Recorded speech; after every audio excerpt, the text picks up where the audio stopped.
Hello, welcome to Scotty Hall on YouTube, and I'm going to start this video out by making notable mentions for the most technical wrestlers in wrestling as of right now, in my opinion. We'll start off with the notables. Antonio Cesaro, he is a notable mention for his just raw power and extreme guts to take on any challenge that is presented in front of him, and he speaks 5 languages. I know that doesn't have anything to do with it, but it's the smarts and the intelligence. He is pound for pound probably one of the strongest wrestlers in wrestling.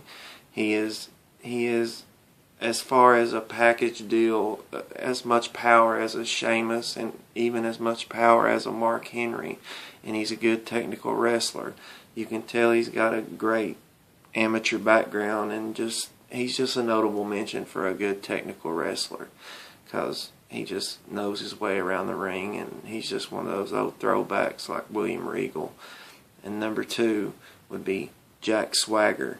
He's an Olympic wrestler, not Olympic, but college collegiate wrestler, NCAA champion, and just amazing. He doesn't get the credit that he deserves. I mean, dude's like 6'5" or 6'6", and he's just a big country athletic collegiate wrestler. He just doesn't get enough credit. I don't understand why he's not pushed more, why he's not in a title picture, and why he's not just getting the credit that he deserves. He deserves a whole lot more credit. I mean, the modern day version of Kurt Angle, and he's a notable mention. And third is Austin Aries. Austin Aries came onto the scene from ROH and came to TNA. The only thing with him is his size. If he had the size of, say, a Damien Sandow or a John Cena, not as big as Cena, but even the size of him. I mean, Austin Aries is like 5'8", so I mean, he has to go through a lot to be where he's at in wrestling. But his quickness, his tenacity, and just his drive to do great, and it's just amazing. He's a great wrestler, and he reinvented the brain buster, so how could you go wrong? Hey man, I'm just going to sit there and call you out on this, man. I don't think you know anything about the technical style of wrestling. I mean, if you want to get technical about it, you got to wear shades when you're a great technical wrestler, because your future is so bright. I just can't understand why you can't understand that technical wrestling doesn't matter anymore. Nobody cares about technical wrestling. It's all about power. Power. It's all about power. No technical skills, none needed. Just cut a crappy promo and talk about Fruity Pebbles and Snickers bars and Hershey, Pennsylvania, and whatever you want to talk about. Just talk about stuff, be on steroids, and say, I am the man, I am the man, Ryback rules. That's all you got to do. You just got to be a powerhouse and not care about technical skills, because it's not about wrestling.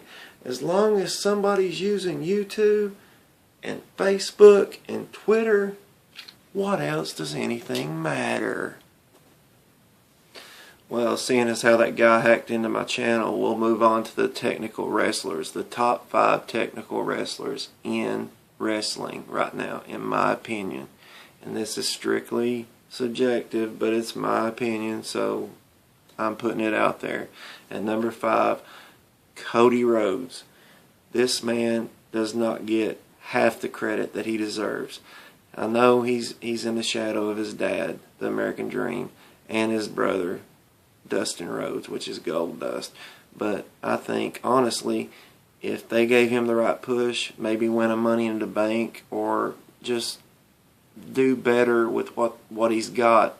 He's got all 3 of them rolled into one, and he can do it. He's a great technical wrestler. He's quick. He's just to the point, and he's got decent mic skills. He needs to have a better push. They just need to push him. That's all he needs.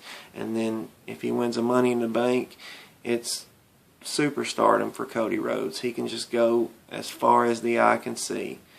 And number 4, Chris Sabin. I know he's in TNA. I know a lot of people don't watch it, but he was part of the Motor City Machine Guns. And this tag team is in the X division, which is what Chris Sabin, he's the champion right now. But his quickness and his technical wrestling and just his submission maneuvers and just the way he maneuvers around the ring, it makes him a great technical wrestler. One of the best I've seen. It's like a classic person of vintage wrestling that is in not really a young body, but he's still got a couple years left in him as long as his knee can hold up. But Chris Sabin is number 4. Number 3 is a newcomer, the U.S. champion, Dean Ambrose. I see a lot of Brian Pillman. I see a lot of technical skills in him too, and just submission maneuvers. And he's got an unorthodox way of delivering his moves. It's kind of like a Great Muta in just the delivery of it. You can tell he's watched a lot of film, and he's just got an unorthodox way of delivering his moves. He's going to be fun to watch in the future because he can only go up from here. If they put a world championship strap around him, a Money in the Bank or something like that, he's already going to the top. So he's the leader of the Shield pretty much. So number 3, Dean Ambrose. Number 2, an old guy, Kurt Angle. Who can forget about the Olympic gold medalist? Which you think that, honestly, you would put him at the forefront, number 1. But I can't do that because I feel like his time is over and we need to look to the future and we need to look to now instead of what was done in the past. I mean, glorified, Kurt Angle won with a broken neck, Olympic gold medalist. Everybody knows that he can just whip anybody in there and destroy them in the ring. But I put him at number 2 because everybody knows what he's done. He's awesome, amazing. Thank you, Kurt Angle. And number 1, this may surprise people, but then again, it shouldn't surprise you at all. Daniel Bryan. Bryan Danielson, whatever you want to call him, the guy has moved up from ROH. I knew in 2010, when I first seen Daniel Bryan, I knew that he was going to be a star. When he punched The Miz, I knew he was going to be a star.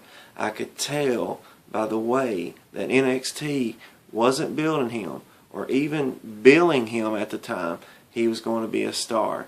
When he punched The Miz, he was going to be a star. He's just a star. A great technical wrestler, great charisma, just a great catchphrase too. Yes, no, and all that. Just amazing. Daniel Bryan, number 1 technical wrestler in wrestling today. I want to thank y'all for watching. Remember, we all have a video camera, we all have internet, and we all have an opinion.